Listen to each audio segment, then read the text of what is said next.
Bonjour à toutes et à tous. Aujourd'hui, je vais vous parler de la pregnénolone, l'hormone qui ralentit le vieillissement de votre cerveau et accessoirement vous permet de mieux jouer à la belote.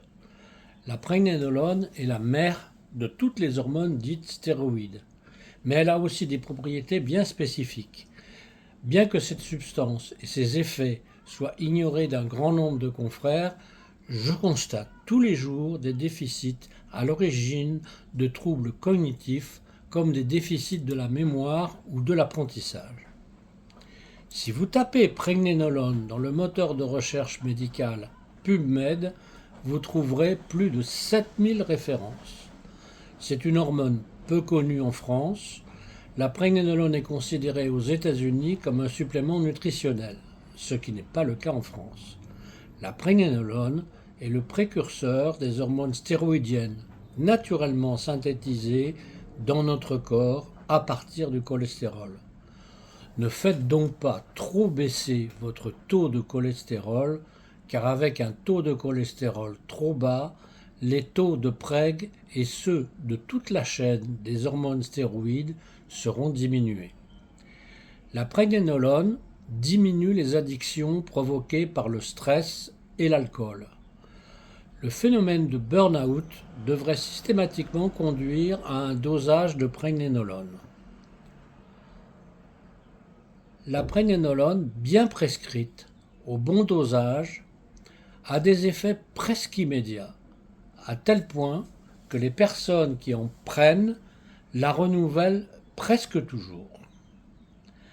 Des recherches effectuées sur des pilotes de l'armée ont permis de constater des effets spectaculaires sur la fatigue, y compris lors de conditions d'entraînement épuisantes. La preg diminue efficacement, à condition de la prendre aux doses individuellement nécessaires, qui se situent en général en fonction du dosage sanguin entre 50 et 150 mg par jour, de préférence le matin. Elle diminue les inflammations articulaires, en particulier en cas d'arthrose et de suite de traumatisme de la moelle épinière.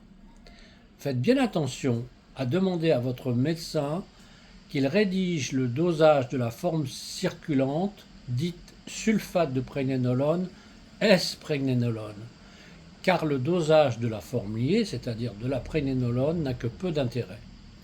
Tout laboratoire de ville peut transmettre l'analyse à un laboratoire spécialisé.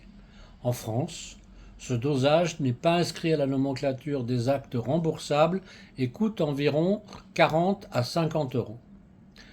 Comme la DHEA, en tant que neurostéroïde et précurseur des autres hormones stéroïdes, la preg doit être déconseillée, en dehors d'un avis médical, chez toute personne ayant un cancer dit hormonodépendant, comme le cancer du sein ou le cancer de la prostate. De même, il n'est pas question d'en proposer à des enfants, ni à des femmes enceintes ou allaitantes. J'ai relevé personnellement peu d'effets secondaires.